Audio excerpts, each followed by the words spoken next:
Welcome to the ABC4 News at 10 o'clock. I'm Emily Flores. Glenn Mills has the night off. Thank you for joining us here tonight. We do begin with breaking news. This out of West Valley tonight. A stolen vehicle, we're told, slams into a house. At least one person is dead. Now, the incident happening around 3300 South Lehigh Drive.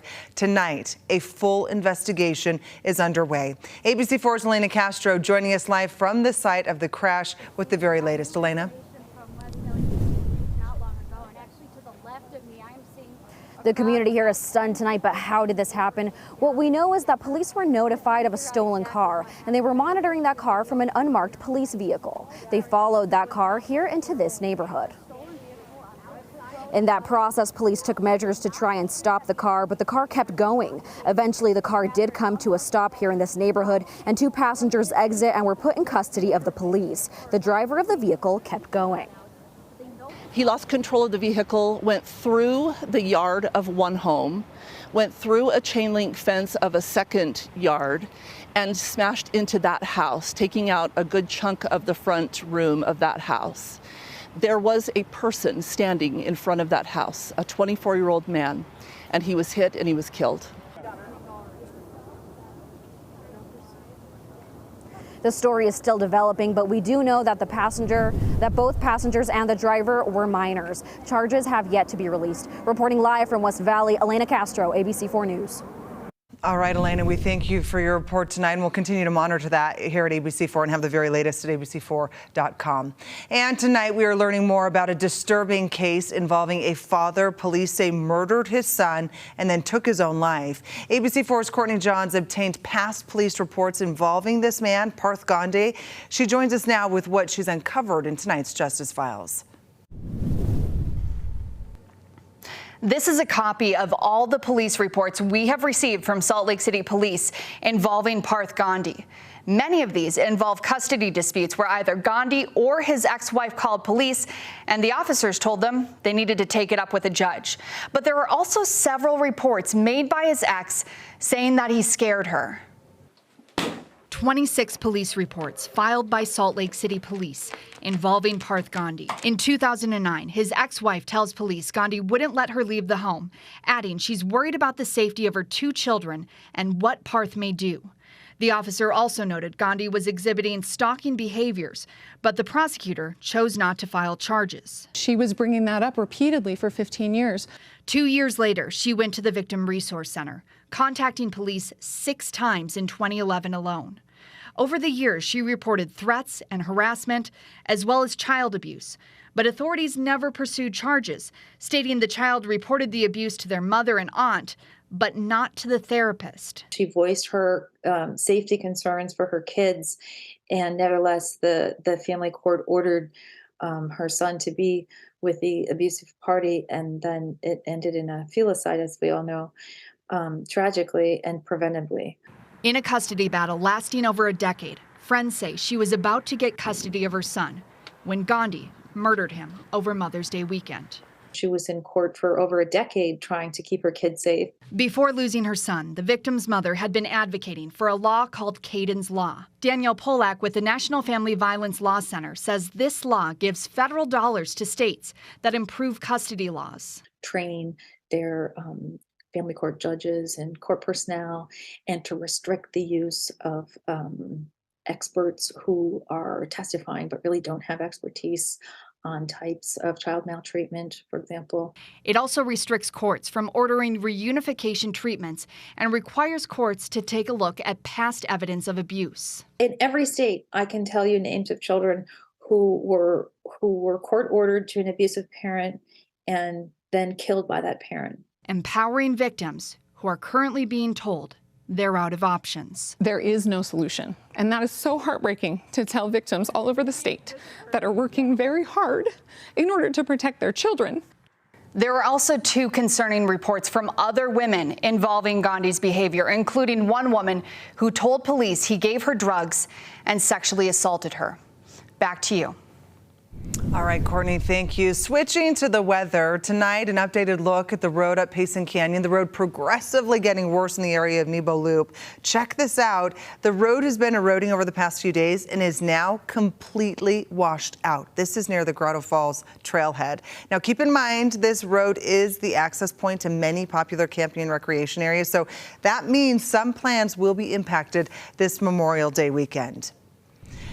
And for the latest on what you can expect over your holiday weekend, let's head over for a first look at the forecast with Chief Meteorologist Alana Brophy. Hey, Alana. Emily, usually that's a babbling brook when it comes to that runoff, but no, our record snowpack turning that into a raging river that washed out the road, and we've got rivers that we're keeping an eye on. That includes the Logan River, currently under a flood warning. Take a look at just how quickly this water is rushing. We've got cold, fast-moving waters that are very dangerous. As a result, people are being urged to stay away from the Logan River. You can see just how dangerous those waters can be. It's one of the spots where we have a flood warning in effect. Also the case for the Ogden River, Sevier River, and Bear River.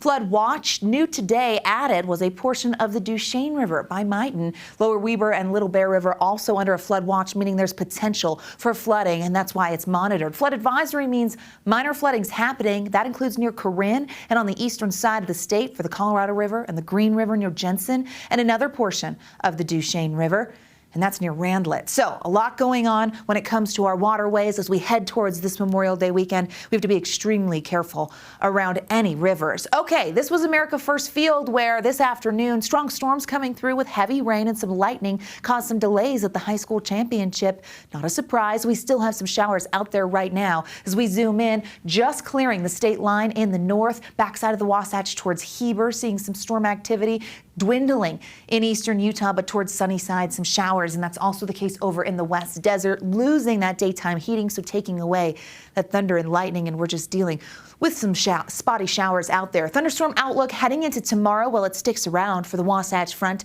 West Desert, eastern Utah, goes as far south as Beaver County. We're going to see scattered storms. I'll explain why and if they hold on for your Memorial Day weekend coming up in my full forecast. Emily, back to you. All right, Lana, thank you. Well, now to the latest on a building collapse that happened in Holiday. A new pickleball establishment's roof unexpectedly dropping to the ground. ABC4's Elena Castro was at that site earlier today and sent this report. The building, a former movie theater, was in the renovation process for the creation of a new indoor pickleball establishment. The neighboring businesses were all evacuated upon hearing of the collapse. And they said they were evacuating the office, and apparently they're going to try to get the gas shut off and everything. And I saw a bunch of firemen in the back trying to get in the door, and so I just hope everybody's safe. 7 construction workers were inside the space that sits atop a parking garage, and luckily all that were inside were able to get out without any serious injury. Unified Police Officer Kelly Bird explaining what all went into their investigation on top and below. We did have some crews down underneath that were doing some monitoring, looking for the structural integrity of the parking garage. Our hazmat crews were also on scene, checking for any gas leaks, anything that could be hazardous as far as that goes. Eventually, fire and police had to give the reins over to the city's structural engineers to inspect the damage and evaluate how to move forward. They're doing an assessment currently, deciding what the next actions need to be. It sounds like they're probably going to bring in some heavy machinery to tear down the rest of the structure that is still standing. Again, that was ABC4's Elena Castro reporting. The hope is business will be back to usual for those in the area come tomorrow.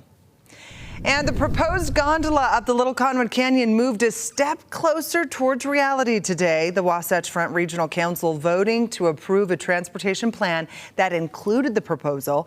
Now, here's the proposed plan by UDOT on the project. It would go up and down the canyon. Supporters saying it would solve traffic issues, saying it would also improve traffic on SR 210 from Fort Union Boulevard through the town of Alta.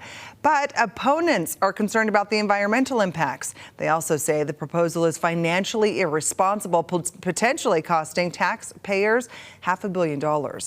Organizations like the Salt Lake Climbers Alliance say the gondola would destroy climbing resources that help put Utah on the world's map for rock climbing.